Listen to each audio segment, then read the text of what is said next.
Welcome everyone to the 2015 General Teaching Council Annual Lecture. I have to start off with an apology on behalf of our chairman, Ivan Arbuthnot, who would normally introduce the lecture, but unfortunately he's not well, so we send him our very best wishes. Just want to welcome you all and thank you for coming. In particular, BERA colleagues who have been here for a few days for our conference, which is why we've sort of tuned in with the BERA conference.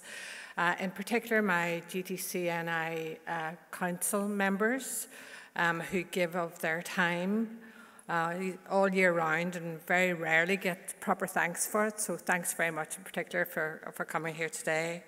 To principals and teachers who've come from schools, in particular to all the partners in education in Northern Ireland who work collaboratively with us to hopefully make our little neck of the woods better in terms of education. This is the return of the annual Teaching Council's lecture.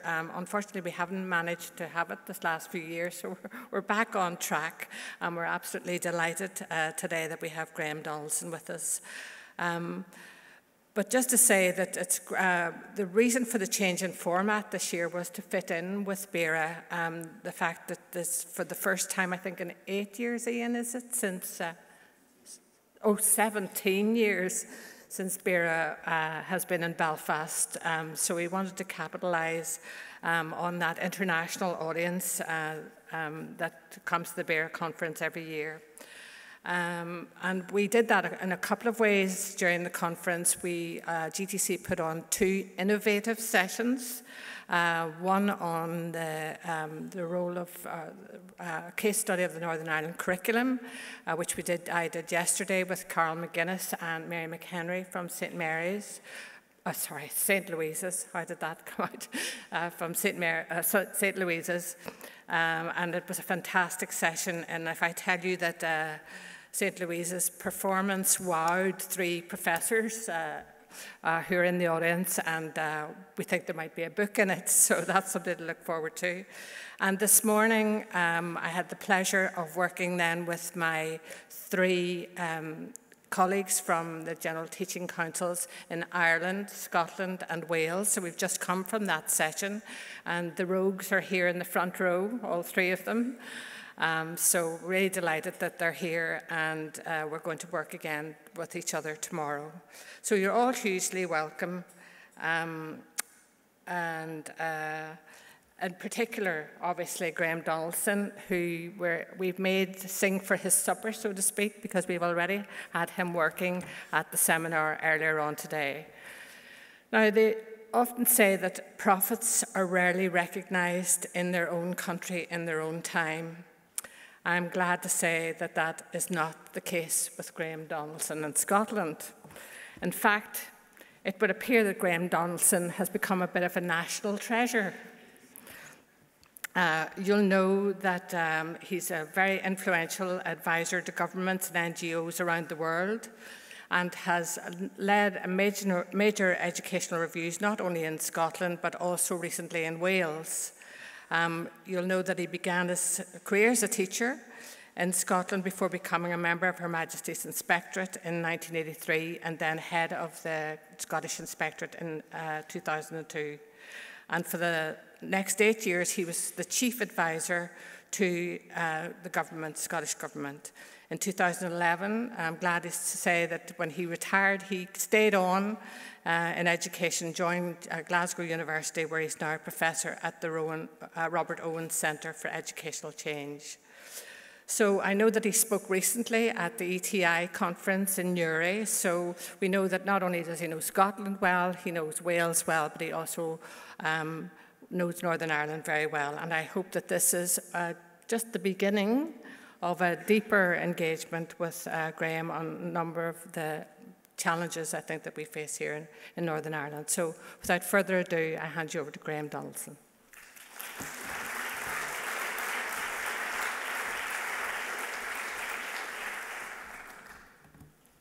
Carmel, thank you very much indeed for that introduction. I hope this is working. Yes. I've chosen the title for my remarks today, maybe somewhat surprisingly to some of you, called Beyond Improvement. Now, the reason I've gone for that is that, surprisingly enough, as a former chief inspector, I'm a bit worried about improvement. I'm a bit worried about the extent to which we're focusing on how we improve things and less on what it is that we're trying to improve, so that that process can become very reductionist, so that we end up with a very narrow agenda that we look at. And therefore, what I want to talk to you today about is just partly to stand back a bit and ask some fairly fundamental questions about what it is we're trying to do with young people during that relatively short time that we have them in school. And then to go on from that to say if we do develop an understanding of how we can best use that relatively brief period of time well, how do we make sure that for every young person in every classroom, in every part of Northern Ireland, Wales, England, Scotland, how do we make sure that they are getting the kind of high quality education that they're entitled to, which they need in order to not just cope but thrive in the world they're going to live in, and that we all need in terms of ensuring that we have the kind of successful country which will fund the sort of public services and quality of life which we want. So I want to talk in those general terms with you. And where I'm coming from, as Carmel alluded to in the introduction, is I started as a teacher. I was a history teacher a long time ago. I've been involved there in schools for a number of years, working as a teacher in different ways.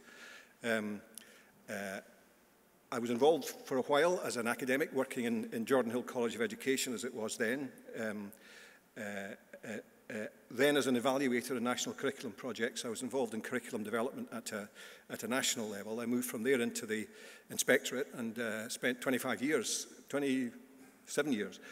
in the inspectorate, 8 of those years as head of the inspectorate in Scotland. And in that regard, as an inspector, you both are reminded on a daily basis about the reality of what classrooms are like, the nature of the experience that children are getting. That's the job that inspectors and the privilege that inspectors have in terms of seeing that on a day-to-day basis, but also, particularly latterly, as Chief Professional Advisor to Ministers, very much involved at the policy end as well, in terms of thinking about the way in which policy can and should evolve in a Scottish context in order to serve our children well. And then, as Carmel said, subsequently, once I retired from the inspectorate, been involved in a review of teacher education and also involved in a review of curriculum and assessment arrangements in Wales. And I'll say a little bit more about that shortly. I've also done some work for the OECD, most recently involved in the review of Swedish education. So I want to say some general things to you based on all of that experience, and I want to specifically, towards the end, talk a bit about Sweden, talk a bit about Wales, and talk a bit about Scotland, because in each case, I think those 3 countries illustrate a number of things that I want to say to you. So my line of argument, essentially, is about the nature of what we want, what society expects schools to do, is growing almost exponentially. The world's changing, and what schools are expected to do is changing fast. The problem is that those expectations tend to come at teachers and come at policymakers in a relatively incoherent way, and what really matters is highly contested. Therefore, critically in any country, there's a need to establish an agreed strategic vision which can be sustained and whose purposes will drive not just the policy agenda, but will drive the day-to-day business in classrooms. That has huge implications for schools, what happens in schools, what teachers do. We need to be engaged in a process where schools are not standing still, they need to change. But the evidence we have is there is a resistance to externally imposed change inside the school system. So schools are sceptical about people who come and say, we've got the answer to your problems, or you need to do this.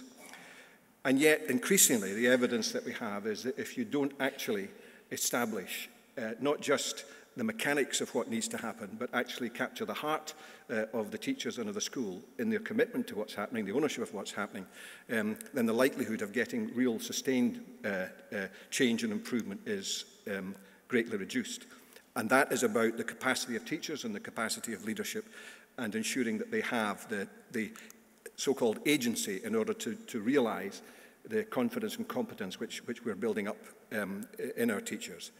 Problem is, there's no general agreement about what a good teacher looks like, or even a good leader looks like. And we all of us tend, but particularly maybe when we think about politicians and others, tend to be prisoners of history. So we have a view of what a teacher looks like based on our own experience. So we view the nature of a teacher through a rear-view mirror. And the nature of what a good teacher was when I was at school, and if I think of the teachers I had when I was at school, they would not survive in the classroom of today. And I suspect the teachers of today may find it very hard to survive in the classroom of tomorrow. And therefore that poses some very fundamental questions to us about the nature of who enters the profession and what our expectations are of teachers having entered the profession, how they will grow and develop throughout their careers. And that requires, I think, a revitalised strategy for teacher education. It requires a concept of professionalism where teacher education is right at the heart of that concept of professionalism.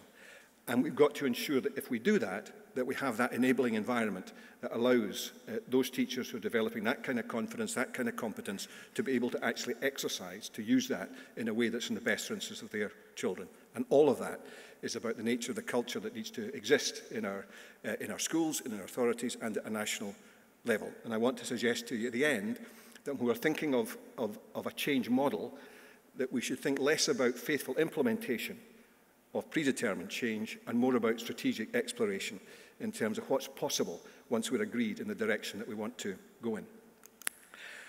And that's where we come to this notion of beyond improvement, because I think we need to embed all that we're talking about in a clear vision about what high-quality education looks like, in clearly articulated and commonly shared values about what the profession does in terms of how it relates to children, and that leading to a clear sense of purpose that will pervade every classroom in the country. And as I'm talking to you, I want you to have a number of images in your head as I go through this. I want you to think about smart technology. I want you to think about King Lud.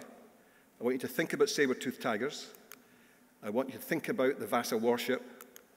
I want you to think about citadels, red arrows, meerkats, and 21st century explorers. So I want you to have all those images in your head during the time I'm going to talk to you for the next 45 minutes or so. And I will come back to those at the end, I promise, and explain, if you haven't worked it out, why I think those images are important. This first slide is in a sense, a truism. We live in a fast-changing world. We know that. The trends that are shaping education today are incredibly powerful. They arise from the impact of globalization, a world that's both more competitive and more interdependent than it's ever been, and all that flows from that. Employment markets, where the nature of how young people, as they move into the employment market, will make their living, the skill demand, is changing dramatically at the moment and will change even more so in the relatively near future. The society I was born into bears almost no recognition to the society that my grandchildren are born into, and I suspect their children will be born into a very different society again. So people are living through social changes of a very, very profound and fundamental nature. And all of that impacts on the expectations of what happens during that short time that those young people are in the education system, and particularly the short time when they are at school. And all of that adds up to that there are new and growing expectations, and those expectations are as I said earlier, coming at us in a relatively incoherent way. But you name the issue, and somebody's going to say, schools need to do something about this. This should be in the curriculum. This needs to be dealt with before it becomes a societal problem. All of that's happening against a background where, if we ever could, we certainly can't now buy change. We can't buy improvement. We can't throw resources in order to bring about the kind of profound change that's required. Therefore, the public pound has got to be spent in as parsimonious way as we possibly can. We've got to get the maximum bangs for our buck. That's inevitable, and that's just a reality.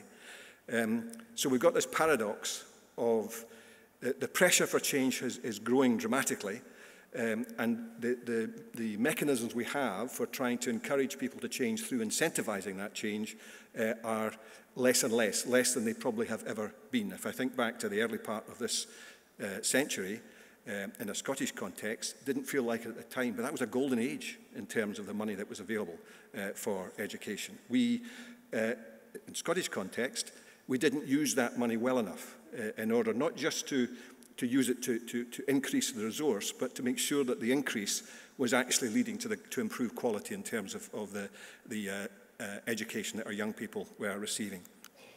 And all of that taking place against the impact of technology on our lives, but particularly, I think, increasingly, the impact of technology on the nature of the learning and teaching process. And I suspect that we're only at the foothills of understanding about the way in which developments in technology are going to fundamentally change the nature of the learning and teaching process. Young people today are no longer prisoners of geography. What they learn and the quality of their learning is no longer dictated by where they live, by which school they go to, or even which teacher they get. At the press of a button, they can have access to some of the highest quality instruction available in the world. They can also have access to high quality instruction from people who are dead. They have got that at the press of a button. So a lot of what schools were set up to do in terms of instruction can now be done in a very different kind of way. And therefore that's got very profound implications for how we think about what is the mission of a school in that context. What is it that schools are going to look like in 5, 10, 15, 20 years' time as the impact of that technology on youngsters' access to instruction grows?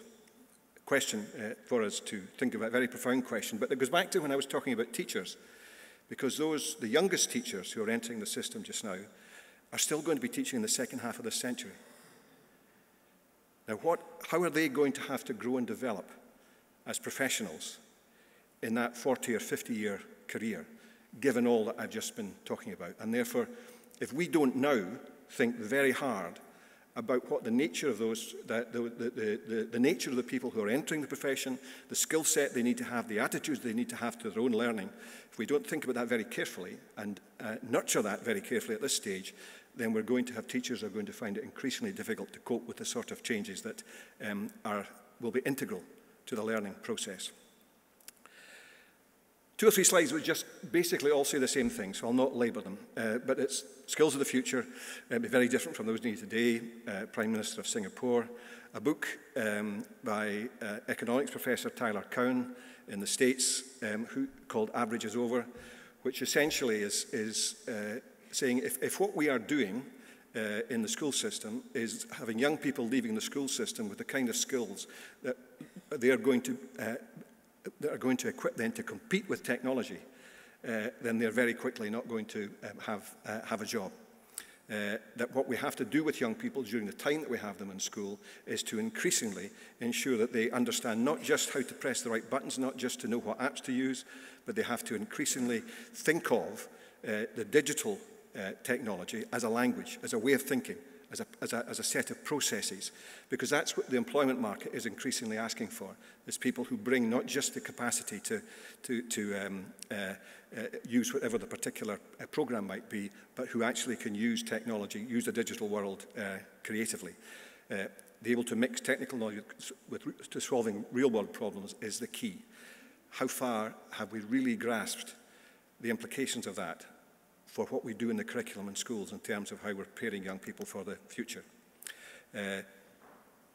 Statistics and actually some of the stuff that's there now has been true throughout my entire career, that industry will consistently say schools don't produce young people who are work ready.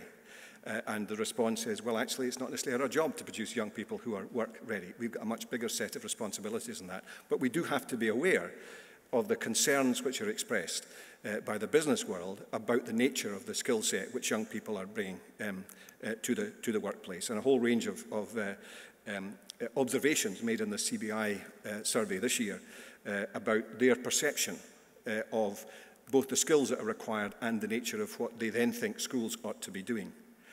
Our dilemma, increasingly, is the skills that are easiest to teach and test are the ones that are easiest to digitize, automate, and outsource.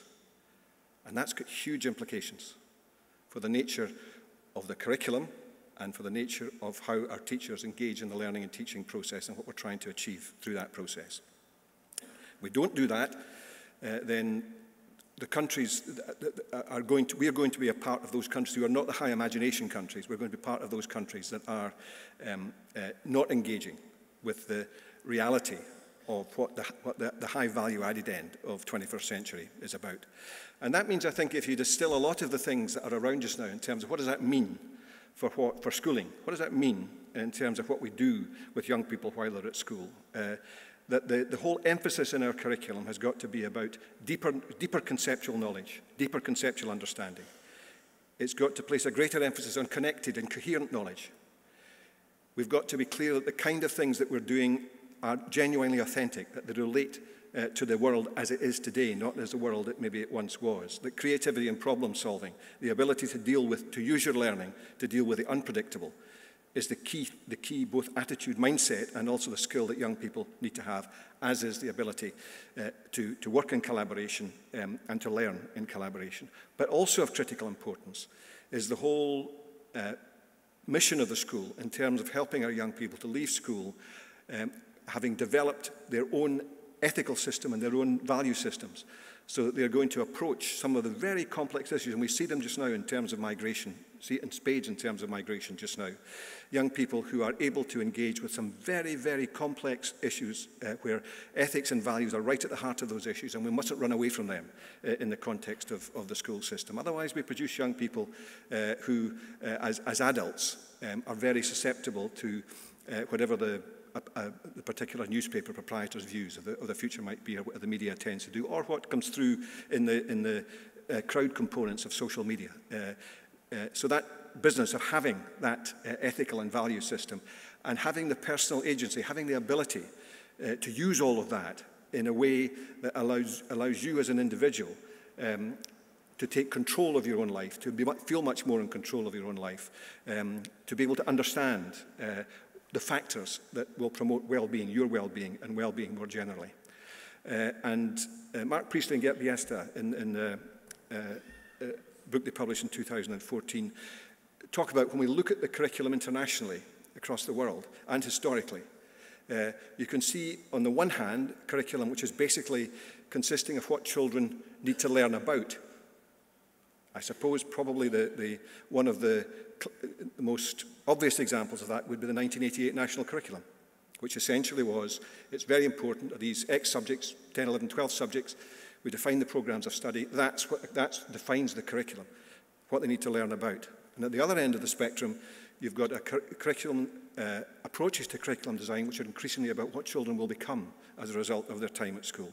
And that's equipping them with capacities, with attitudes, with a way of thinking about the world, which is more than simply the accumulation of knowledge from the subjects that they have studied. Subjects remain important, but it's more than that. And when you look at curriculum reform across the world, you can see a spectrum in terms of where countries sit, and often that's historically determined.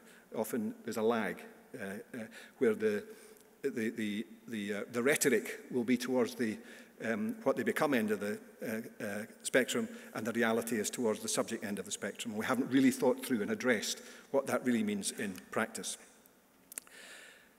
So Sawyer, in an OECD publication, talks about schools designed for a quickly vanishing world.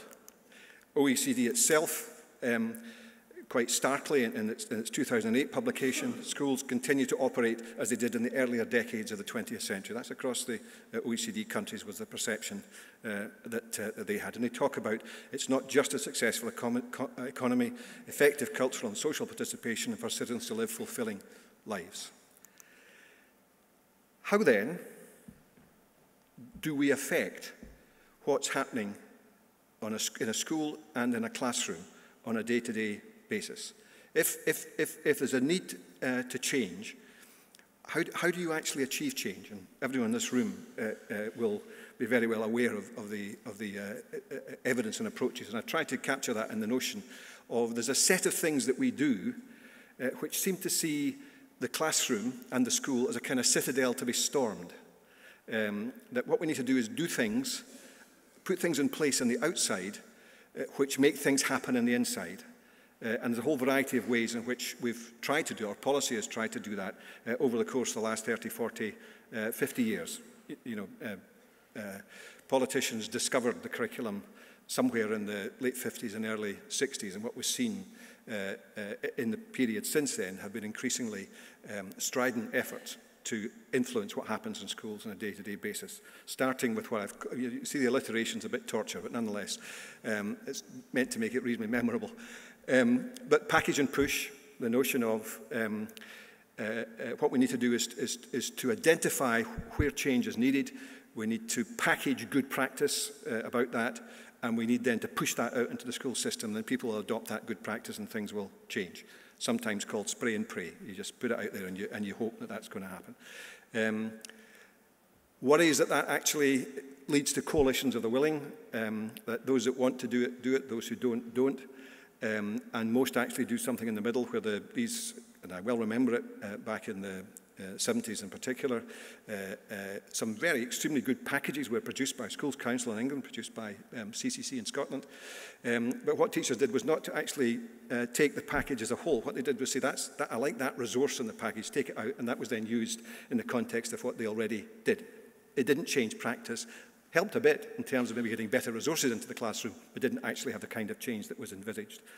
And then so the process then thereafter has become, has tried to be more intrusive.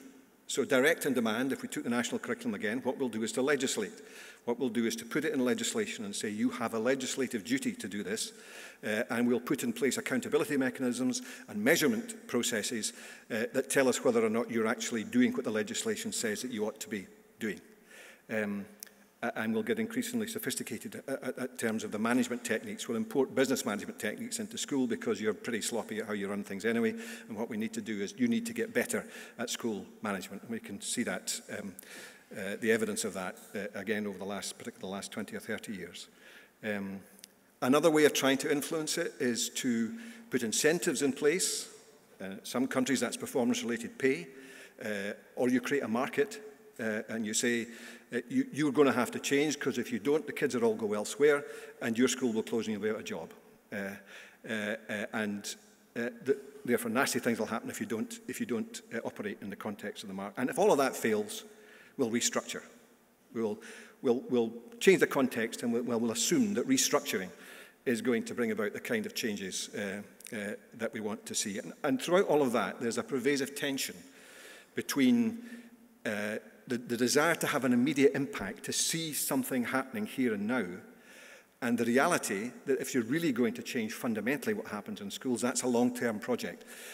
And it's a particularly long-term, if it's going to be sustained, then it's a very sophisticated process that you need to engage in order to really impact, really make a difference for young people and their learning in every school and every classroom, so that it's a high reliability profession. The evidence that we have about the impact of most of that reform process is that it does lead either to coalitions of the willing, it leads to some doing it very well, it leads often to marginal improvements, but it very, very rarely will lead to the kind of things that were originally envisaged actually taking place in classrooms throughout the country. And the research evidence and the writing that surrounds that is legion in terms of the inadequacy of a lot of the attempts at educational reform which have taken place throughout the world. And the quote in Hattie's Visible Learning, we have an education, a long history of innovation, it rarely touches but a chosen few, kind of sums that up in terms of where we've been and how you bring about change, not change for its own sake, but higher quality learning and a higher quality educational experience for young people in each and every classroom, in each and every school in the country. Therefore, I think that the trend recently has woken up to the fact that actually the classroom's not a citadel. It's not something to be stormed, but what we have to do is to adopt approaches to change which treat teachers in schools as if they were grown-ups and actually bring them into the process and recognize the nature, the interdependent nature of teaching. What we have to do is to get at the hearts of teachers, as well as the heads of teachers. Not enough to explain why you have to change. You have to do it in ways that people feel that they own the change and want to be part of that change.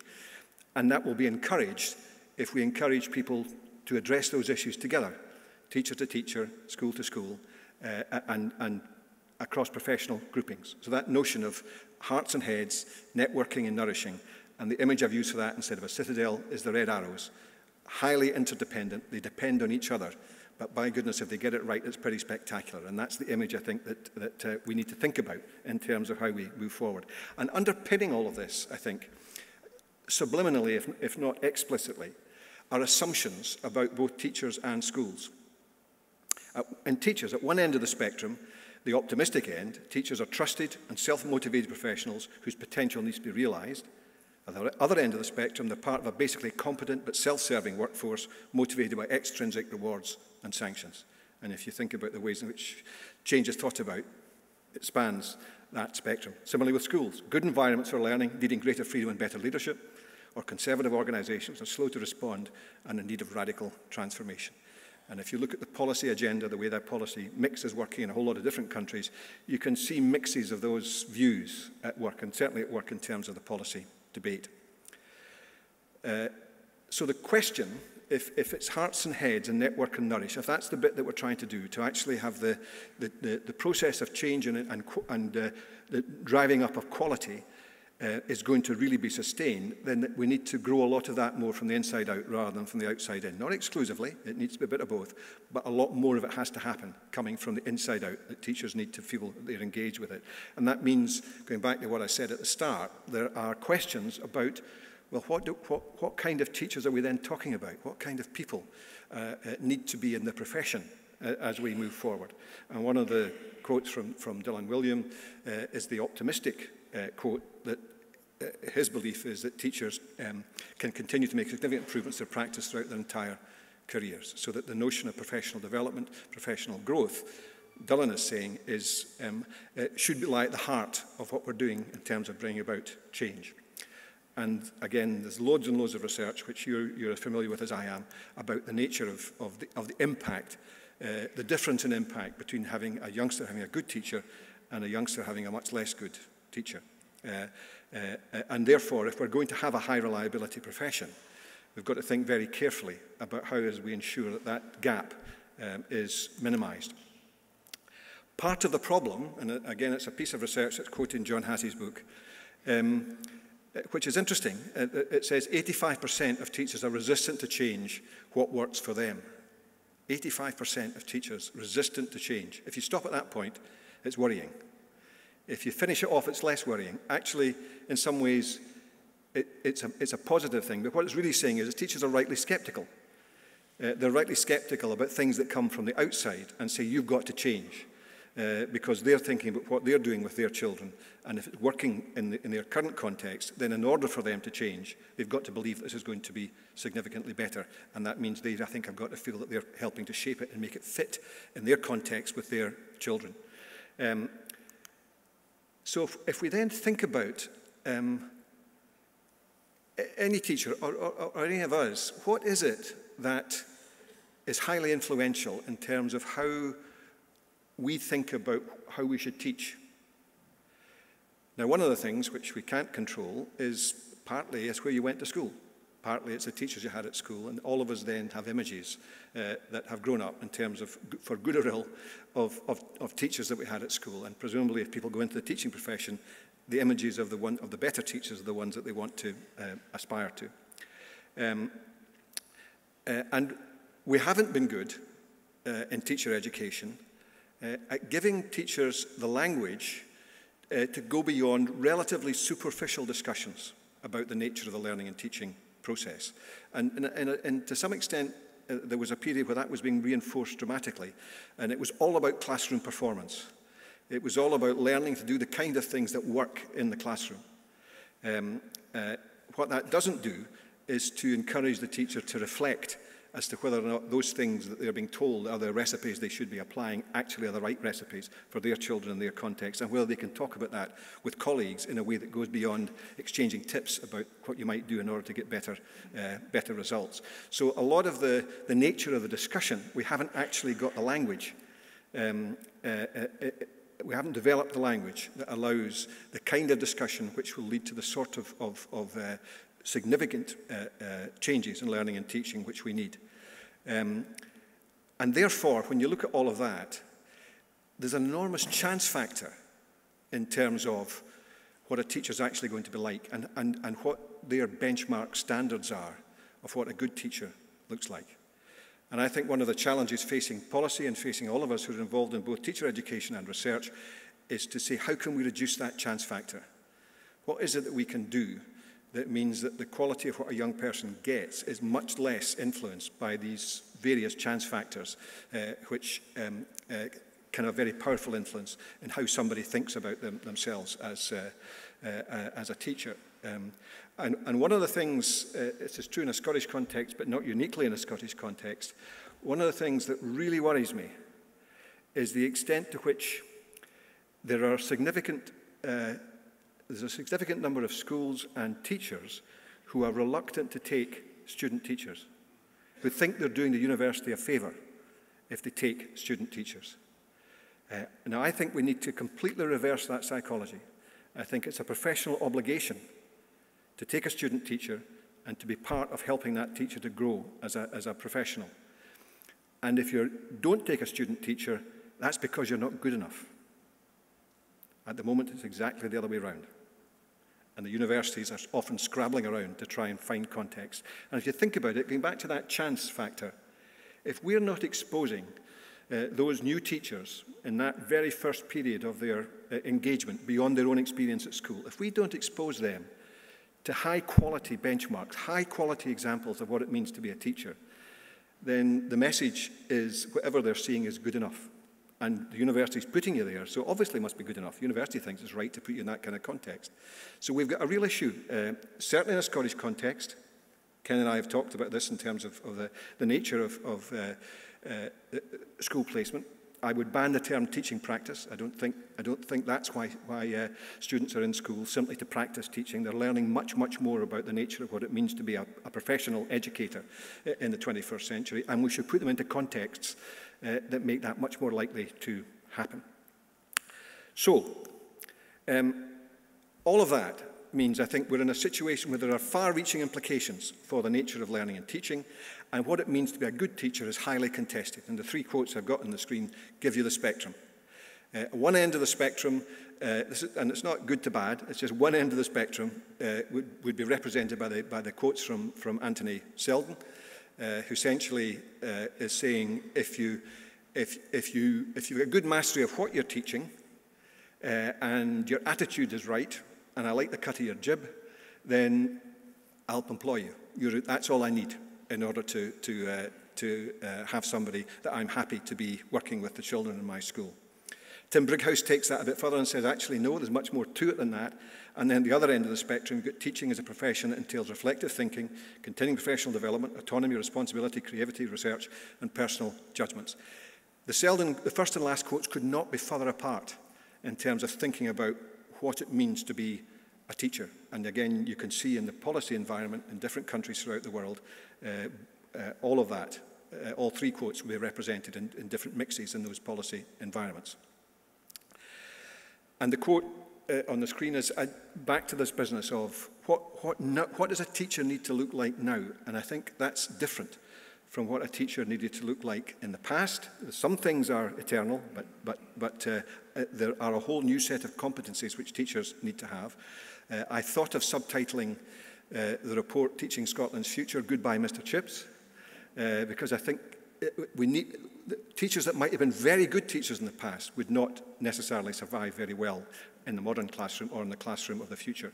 And therefore, the kind of things that we are recommending in Teaching Scotland's Future in terms of the nature of how we need to change things in a Scottish context are on the screen. The kind of things that we believed ought to characterise the 21st century teacher. High levels of expertise. Of course, they have to know be masters of what it is they're teaching, but much more than that in terms of understanding pedagogy generally, but also signature pedagogies in relation to the specifics of the area that they're working within at any point in time, and have the theoretical background that gives them the conceptual language that allows them to reflect on that, think about it, discuss it, and move forward. I talked about values, and I think that's incredibly important as an integral part of what it means to be a teacher, and I'm delighted that the revision of the standards in Scotland, which the General Teaching Council undertook, puts values right at the start, right at the heart of the standards, the revised standards which GTC have got. I think the teachers have got to ask hard questions themselves, and to some extent, all of us who've been teachers do that. We do ask hard questions of ourselves. We do doubt ourselves in terms of but they've got to be asking hard questions of colleagues as well. It's not rude to engage in discussions with colleagues about how we get better. And the culture, the individualistic culture of the past, the king or queen in the classroom, door shut, nobody dare enter into that classroom. We even had the paradoxical situation in a Scottish context in some bits of Scotland where the only people that were allowed into the classroom were inspectors. When the head teacher wasn't allowed into the classroom, the unions had blocked that and done an agreement with the local authority. So the only folk allowed into the classroom were inspectors, and that was because it was illegal to keep them out. In theory, the inspector could call the constable and have them arrested if they were not allowed into the classroom. But that attitude of isolation, that attitude of being king or queen in the classroom, and it being somehow or other infra-dig to talk to colleagues about the nature of each other's teaching and the whole business of learning rounds and all of that it grows out of a desire to break that down. Take prime responsibility for their own professional growth and development. That's what it means to be a professional. I need to be ready to do my job. So I need to take responsibility for ensuring I'm ready to do my job, not waiting for somebody else to say you need to be trained in this in order to do your job better. It's that the professional is I need to be ready to do my job. We need to think about a lot of what we do, a lot of what teachers do, as being about well-planned and well-researched innovation, both research-aware, but also the kind of ways in which the reflection is taking place is reflection that is using at least a research mindset in terms of taking that forward. And of course, not just within the school, not just within the learning community, but looking outward to the other professionals, partnership building beyond the specifics of the context that teachers are in. And then there's the question, if we put all our effort in doing that, so we try to build up the confidence and competence of our teachers, and then we put them in contexts where they then have very little freedom of action, that the expectations of them are tightly controlled, then we're wasting our time. What you do then is create increasingly frustrated people who just become more and more disaffected. So the implication of an investment in teachers' confidence and confidence is that we have to create conditions inside schools and more widely that allow teachers to have greater control over what they do. Sometimes that's referred to as autonomy. I don't actually like that notion because autonomy kind of means I know best, leave me alone. I think it's about responsibility. What we're doing is saying that there is increasing responsibility on teachers as part of the process of this confidence and capacity, and increasing responsibility on those who are in leadership roles and those who are setting the context, to set a context that allows allows those teachers to do the things that they are now better able to do in terms of serving their children well. And that does come back to the whole business of leadership, the nature of leadership. And the nature of leadership in schools, I think, is highly, highly complex. And we're beginning to get more of a handle on that now than we used to have. It used to be, the kind of assumption was that leadership in a school was pretty low-level stuff, and that what we needed to do was to learn from business and industry about what good leadership is. Well, actually, if you think about the skills which our best leaders have in our schools, I think they are way ahead of lots and lots of what you would see in business and industry. They're dealing in a totally different kind of context. They're dealing with these contested outcomes. there's a warmer, colder approach to whether or not you're getting it right. They're dealing with teachers who've got all sorts of their own views about what actually needs to happen. And anyway, it's very difficult to know what they're doing on a day-to-day basis. You can't get around the school if you're the head teacher. And we're dealing with young people with all that goes on in terms of what they do. And then the measurements at the end of the day are both imperfect in terms of the actual measurement of the outcome, but also tend to only measure a small fraction of what it is that a good school is actually doing. So the nature of leadership, I think, we're getting increasingly better understanding that leadership is not something that's vested in people who are in management positions in a school alone. That leadership is about culture inside a school. Leadership is about every single person in that school having a collective responsibility for the quality of what's happening in the school and wanting to work with colleagues, and in some cases they'll take the lead. From a newly qualified teacher through to the person who's in the last year of teaching. They will take the lead and want to be part of making that school better. Whole host of stuff that says, three most important things in terms of quality of education and student outcomes. One, choose your parents. One is the nature of the social context you come from. Second is choose your teacher. And third is the teacher to choose the leader. If we could get all that right, we would make a dramatic difference in terms of what happens inside our schools. Another wee piece of research I think is quite interesting. Where does a good leader have the greatest effect? And if you look at the statistics from this piece of research, the work that was done in New Zealand, dramatically, far and away, the most significant thing they're identifying is leaders promoting and participating in teacher learning and development. That's where you have the biggest effect. And actually, a lot of what we talk about in terms of leadership is miles away from that. But actually, that's the single most important thing that as a leader you can do, is to engage. How have you built the capacity of your staff to serve theirs? If teachers are the biggest difference, then of course building the capacity of staff to serve the children, well, that's it's a no-brainer actually at the end of the day. But we tend to over-intellectualize leadership in an abstract way, and we need to recognize much more clearly that that's what leadership is about. And the culture we're talking about, as I said earlier, is one of leadership, not followership. It pervades a school. It's about the culture. It's about a shared sense of purpose. It's about a relentless focus on capacity building, and so on. I don't need to go through all of those because I'm labouring what I've already said to you. So I think from my experience, which is rather long in the education system, plus the work that I've done in terms of looking at the research and looking at practice in other countries, suggests to me that what we need to be aiming for is what I've called a revitalised teaching community. It's not imprisoned by the past or the context. It's got an active and extended collegiate culture where professional inquiry and exploration are a critical part of that community. It's not afraid to engage with complexity, and it is sometimes depressing when you hear teachers saying, oh, this is too hard, just tell me what to do. The community has got to be prepared to engage with complexity because the whole business of learning and teaching is complex. Of course, we tend to make the complex complicated, and that doesn't help, but it is complex, and we mustn't be afraid of complexity. We should have clear professional standards, and increasingly that's the case. Leadership, not about formal role or length of service, but it's something that's part of the culture. Accountability mechanisms that are constructive, so you don't get saying, I would love to do this, but if the inspectors come in, they're going to give me a row, or the local authority won't let me do it, whatever it might be. The notion, our approaches to accountability share the sense of purpose are very much part of that, and constructive and affirmative in terms of the way in which they take that forward. And that culture should be one of aspiration, reflection, and optimism. We get that right.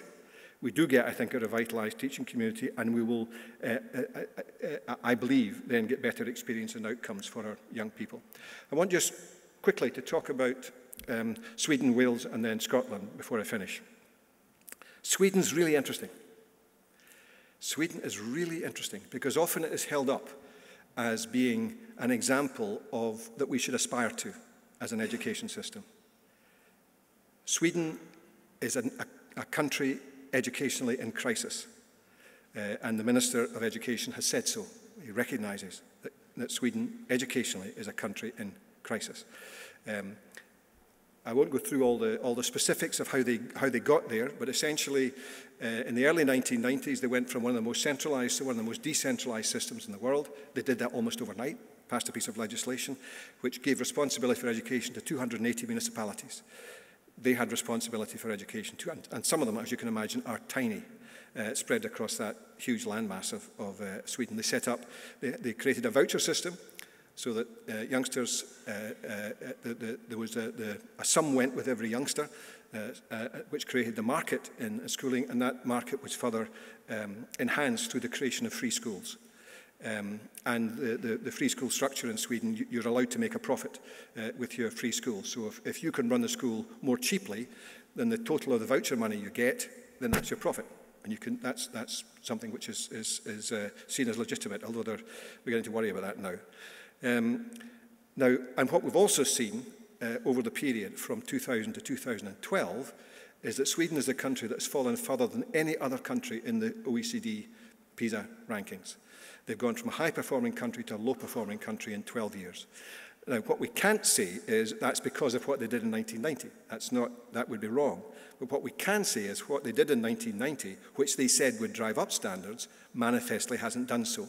So they need to do other things if they're going to stick with the policy they currently have, and they are beginning to question it. But if they were to stick with that policy, they're going to have to do other things to try and make sure that works. They have a national curriculum, which they revised in 2011, and every school is expected to follow the national curriculum. So unlike in England, free schools are expected to follow the national curriculum the same as the municipality schools. Every school has to follow the national curriculum. Teacher education, there's 28 universities in Sweden, population of 9 million, 28 universities involved in teacher education, and a highly individualistic culture. An inspection process which is compliance-based, so that what the inspectors report on is the extent to which you are mainly not complying with the law. So as people said to us, the best report you can get from inspectors in Sweden is the one that says nothing. As soon as they say anything, that means you have not complied. They can't report positively, they can only report negatively. They don't highlight good practice, they don't promote good practice. The responsibility of the school is to fulfill the democratic will as in the law, and the responsibility of inspectors to say whether or not you're doing that. What actually happens during inspections actually is much more constructive than that, but the reports at the end of the day can only report in that negative way. The result, which I saw while I was in Sweden and was confirmed in a whole variety of different ways, is that standards are low, not just the PISA rankings, but standards are low. In discipline, and it's low level in discipline, it's the kids don't care kind of discipline, you know, they're just not bothered a lot of the time. Low morale as a result in the teaching profession, confusion about what really matters, because the municipalities come up with their own version of what matters. So the head teacher at one and the same time is trying to obey the law, which comes from Stockholm, but also the municipality is saying what they want the school to do, and the municipality sets the budget. So there's a tension in terms of heads being drawn in different directions. And as a result, the leadership of Swedish schools is very dominated by administration. There's very little pedagogical leadership happening in Swedish schools. They invited the OECD in after the 2012, the latest PISA result, and the team was myself, Richard Elmore from Harvard, and 2 policy analysts from Paris. And we made a whole host of recommendations, but the ones in the middle are the ones that I really want to focus on. The key thing, one of the key things that we were talking to Swedish ministers about was how do you build the confidence and capacity of your teachers? How do we break into this cycle of low morale, low expectations? And we said one of the things you need to do is to show you really mean it. Not have some rhetorical flourishes and tell Skolverket, the education agency, what they need to pay more attention to, whatever it might be. So we suggested they set up this National Institute for Teacher and School Leader Quality. They're still thinking about that. There's a bit, I think, of toing and froing among the main players in Sweden as to whether or not they really want to set up another agency of that kind. They need to either reduce the numbers of providers of teacher education or to get them working on a more federated basis. The kind of thing, John, that you recommended in Wales with a very much smaller set of universities in that context. The first thing they've done is to improve salaries. So we should actually be jolly popular in Sweden, because immediately the minister said, yeah, we'll raise teacher salaries, and they put money aside in the budget in order to do that. They need to develop standards. They have got kind of rudimentary standards, but they're not taken very seriously. They need to be pickier about who becomes a teacher, get more selective entry to the profession, and they need to promote pedagogical leadership. They need to think about the ways in which they take off some of the administrative burden from schools. We said lots of other things, including you need to reform your inspectorate and turn it into a much stronger focus on improvement and less away from a compliant-based inspection. But the interesting thing was, from all of that, where did the OECD team think that if you want to turn around what is a system that has been in dramatic decline, what do? You focus on teachers, and you try and do a whole range of things that are designed to lift both the morale and the quality of the teaching profession. Wales, in some ways not dissimilar. Traditionally, the story has been, you want to find out what's happening in Wales, see England. Wales just did what happened in England. But since 99, since devolution, the period since then, Wales has been increasingly flexing its own muscles in terms of education needing to be more responsive to the nature of Welsh culture and the particular context of young people that live in Wales. It has the 1988 national curriculum, a statutory curriculum, which is prescriptive. Eston, the Inspectorate, and Ofsted have the same legislative roots, although Eston, I think, would not see itself as being the same as Ofsted, but a lot of the legislation surrounding inspection is the same. As part of the bonfire of the Quangos, they disbanded the national curriculum body and brought everything into the department. So all the curriculum stuff is done inside the civil service machine, bringing people in to help with that process. Very worried about their local authorities, 22 local authorities. Eston inspects them. I think about a third of them are in special measures. What they've done is then to set up regional consortia, take away the challenge and support function of local authorities, and invest that in 3 regional consortia. Jury's out as to whether or not that is making the kind of difference. But if the Labour Party has returned, they've said they're going to reform local government anyway and reduce it from 22 to 8, probably. If they get back, so they're going to, remember, all else fails, restructure, so that they're looking at a way in which they can go about that, and so on, in terms of Wales, and I won't labour it. But teacher education, again, as in Sweden, is seen as weak, and again, Eston inspections of teacher education doesn't make very happy reading. What did the OECD team, and it was the same 2 external people in Wales as were in Scotland, Andy Hargreaves and Helen Timperley. The policy analysts from Paris were different, but the same 2 external experts. And they, again, build professional capital. Well, first of all, they said, you're firing off in so many different directions at once that nobody knows what's expected of them, so you need to get a much clearer vision of what's expected of schools in Wales, what's the vision for school education in Wales. But big focus on building professional capital, capacity and confidence of the teaching profession individually and collectively. Strengthen pedagogical leadership. At the moment, the bulk of the effort, and this may have echoes for some people in the room, the bulk of the effort of a head teacher goes to try to ensure they look good in the metrics.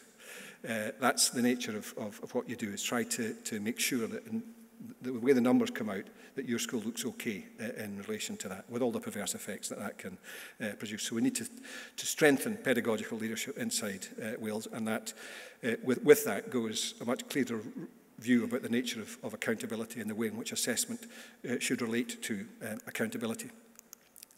One of the things that I was asked to do then, in that context, was to undertake a review of curriculum and assessment in Wales. John Furlong was asked to take a second review of teacher education in Wales. The report I produced, the deal I did with ministers in Wales was, you have to realise I might tell you some very uncomfortable things. What I'm not doing is reviewing a curriculum which will say, you ought to take that subject out, or you ought to do a bit, it's not that, it wasn't that kind of review. Saying I'm going to be very fundamental in terms of looking at the nature. If you really want to to change the paradigm in Wales, then you won't do it by tinkering. In fact, if I tinker, it'll just be like what's been happening since 1988, where successive tinkering with the curriculum has just made it more complicated, over-elaborated and difficult to follow. So, produced the report, which was referred to called Successful Futures, and it says some very, very radical things about the way in which Wales ought to go. But most importantly, I think, if we roll on, that the minister in Wales has been very clear that this is not going to be a repeat of the way in which Wales has gone about reform in the past, which has been very top-down, that the decisions are taken on what matters inside the ministry, and that then you develop rollout mechanisms to try and persuade or to tell people what it is that they're supposed to do. So the whole strategy is one that is trying to engage the teaching profession much more in the design of this new curriculum. That will include taking forward John's report in relation to teaching tomorrow's teachers, the nature of teacher education, a new deal for teachers, which is looking at the nature of career-long professional learning inside Wales, high-quality professional learning at every stage in their career. So I think Wales is going to be really interesting in the course of the next few years, because I'm not aware of any other country at the moment that's attempting as comprehensive an approach to educational reform, where they're looking at curriculum, assessment, teacher capacity, leadership and accountability as one agenda. And the structure they've created is designed to try to make sure that as things move forward, that they move forward in the ways in which the ducks are kept in a row over the course of the next. And they've said it's a 5-year programme. They're not expecting the new curriculum to be realised in schools till about 2021 or thereabouts. So Wales really interesting, but again, absolutely critical to it is the nature. How do you bring about change? The role of the teacher, building capacity and confidence of teachers, and giving them creating good pedagogical leadership, and then creating the context within which the support mechanisms are about trying to make sure all of that happens. I've said quite a bit about Scotland in passing, and I actually will go this very quickly because I'm conscious of time. Unlike both Sweden and Wales, Scotland doesn't have an obvious PISA shock. I mean, in a sense, Scotland's bumping along in terms of PISA. By and large, it does okay, and as long as it does slightly better in England, nobody's worried. But it is significantly better than both Sweden and Wales. But it is engaging in a major reform of the teaching profession. Following Teaching Scotland's Future, the reform is called Teaching Scotland's Future. General Teaching Council has undertaken a radical reform of the nature of standards. All of the universities that are involved now have new degrees, new undergraduate degrees. Entry requirements for those degrees are higher than they were previously. Universities and local authorities and schools are being supported by government to get into partnership with each other. So funding has been put in to encourage university, school and local authority partnerships in a much more developed way than was the case previously. A Scottish College of Educational Leadership has been established, and again it's a college that's mission is about that leadership culture. It's not simply about hot-housing future head teachers. It's about creating a kind of leadership culture in Scottish schools which reflects the kind of things that I was saying, growing peer-to-peer learning. Scotland has been one of the leading countries in self-evaluation going back to the late 1990s, and the inspection process has consistently started from self-evaluation rather than starting from inspectors know best. It works out from the school self-evaluation rather than in from the inspection evaluations. And increasingly, there's a strong focus on disadvantage, a strong focus on that pernicious effect, which we've not solved, about the relationship between youngsters who come from disadvantaged backgrounds and their inability to benefit from what the school is offering. And the First Minister in Scotland has made that her mission, if you like, in terms of taking education policy in Scotland forward. OECD back in 2013 looked at what Scotland was doing and without making an obvious evaluation, but reported on it in a way that's saying this is interesting. What Scotland's trying to do looks interesting from OECD's point of view. An OECD team was in June. It'll be reporting in December, and it'll be very interesting to see, when they actually have done a much more in-depth look at what we're doing, whether or not they continue to believe that Scotland's going in the right direction, the kind of things that are happening in Scotland are the right things to happen. So that reform programme in Scotland has covered the early years, is about a radically different way of thinking about the curriculum, the capacity, developing capacities in young people as being the way in which the purposes are defined. It's got a different way of thinking about what young people do post 15 and 16 through a report, through work called Scotland's Young Workforce. There is a Scottish Attainment Challenge that's meant to focus on disadvantage, and we've had the so-called horrible acronym GIRFEC, which is getting it right for every child, which is getting all the various services that support young people and their families working together in the interests of young people. So all of that is meant to happen in the context of a new approach to governance and change, much less top-down. Scotland never had a national curriculum and statute, so it wasn't as obviously compliance-based, but there was still a high degree of consistency in terms of the extent to which schools followed the guidance that came out from national bodies. Revitalised teaching profession, distributive leadership, constructive accountability, and trying to see all of that as one agenda. So Scotland, where Wales is starting out trying to do that, Scotland probably is fumbling its way towards a much more aligned agenda. It's done it bit by bit. It's putting different pieces of the jigsaw in place. I won't go through all of that because it's just simply saying what the kind of things that are embedded in Teaching Scotland's future and the sort of way in which we're trying to address issues in the teaching profession. And I do think that underpinning all of that is a view of what's our paradigm in thinking about how we're going to have an education system which is within which schools and teachers feel confident in serving their children, but at the same time has sufficient agreement about the direction of travel and context, that it's not an atomistic system. And at one end of the spectrum, you can have a McDonald's approach. Essentially, McDonald's decide when you go into any McDonald's in the country and you know exactly where you are. You don't even have to look at the board. You know exactly what you're going to get, and you can just say, I want whatever it might be. And quality is then defined. You will get, and the quality will be of a pretty even nature. So if you buy a McDonald's franchise, you buy the expectation that you will do exactly what's required to be able to use the name McDonald's. So what they're looking for is faithful implementation of the central view about what the restaurant ought to look like. Question, are schools like McDonald's?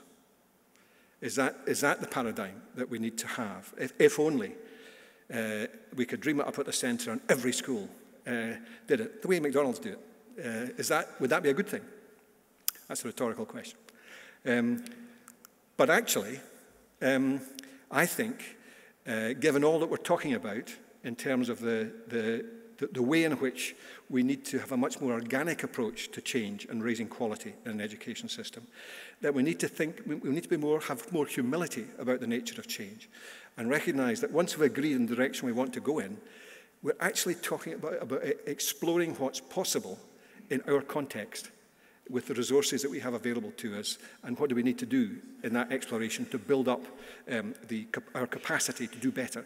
But it's exploring, it's pushing the boundaries, it's trying to see what we can do in the context that we're working in. And therefore I think we're better to think about the way in which we build high quality systems, the way in which we engage in process of change as being much more about strategic exploration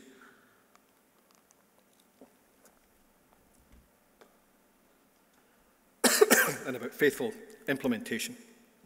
So, to remind you, I think that's what I've said to you. What I've tried to do is to say things are getting increasingly complex, expectations of schools are growing almost exponentially. We need to think differently about both how we go about change and the nature of how we get high quality, high reliability in the profession. That can only work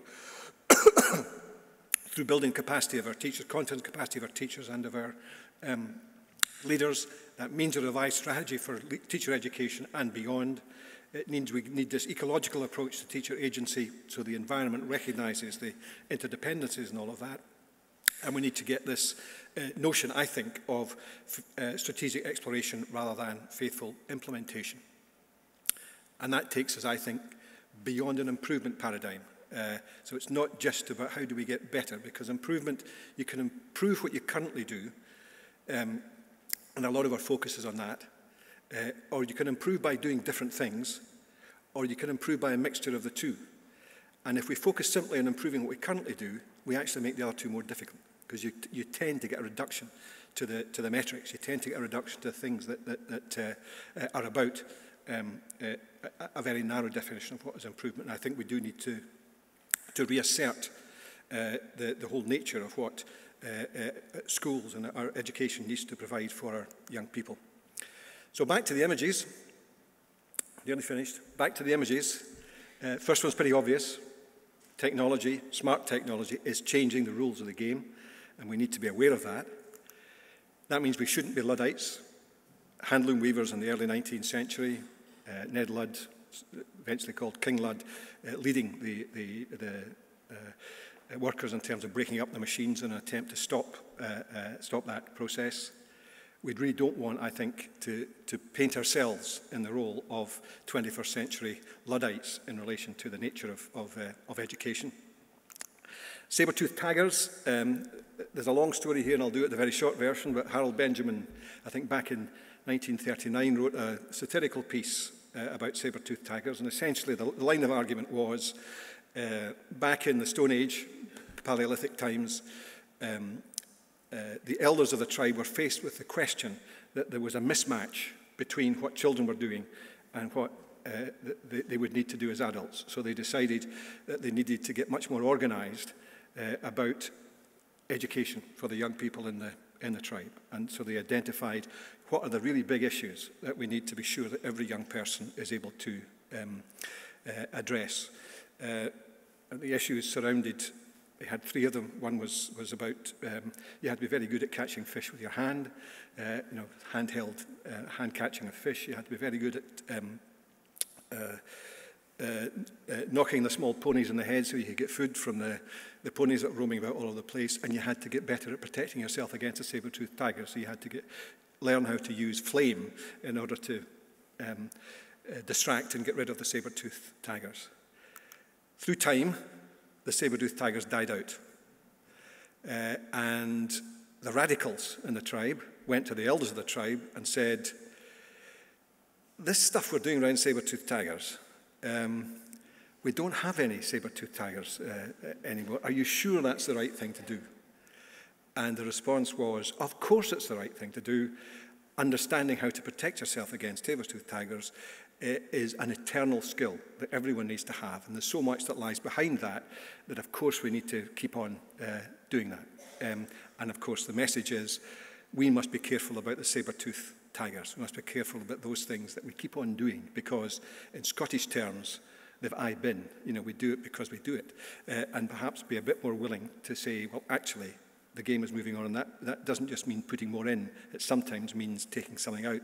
And that does take us to the Vasa worship. And the Vasa worship was built under the orders of Gustavus Adolphus in the early 17th century. It was as part, the 30-year war was going on, and Sweden was at war with Lithuania, and Sweden had to have control of the Baltic. So Gustavus Adolphus laid the instructions that Sweden was to have the biggest and best worship that had ever been built. And so the Vasa worship was built, and it had arrays of cannons. It had everything you can imagine in terms of making it the most fearsome vessel that would terrify the enemy. 100 meters out of port, the Vasa worship sank because it was overloaded. Back to the same point. As we move forward, we need to think carefully about just piling on the expectations so we overload our schools and our poor teachers drown in the extent to which the overload is taking place. Do you know what I meant by citadels? The classroom was a citadel which is being stormed. Do you know what I meant by red arrows? In terms of working together, interdependent, spectacular when it works. Meerkats. We need to be meerkats. We need to get up on our hind legs and look around. So we're not, we short legs the meerkats, so all they're seeing is a very small radius of where they happen to be. Up on your hind legs, and you can spot things a mile away. in the education system, we need to get much better at being meerkats, up on our hind legs, looking beyond the here and now and thinking about the future and thinking about what's coming rather than just what's immediately within our line of sight. And if we do that, then we are all, and our teachers are all, 21st century explorers. Thank you very much.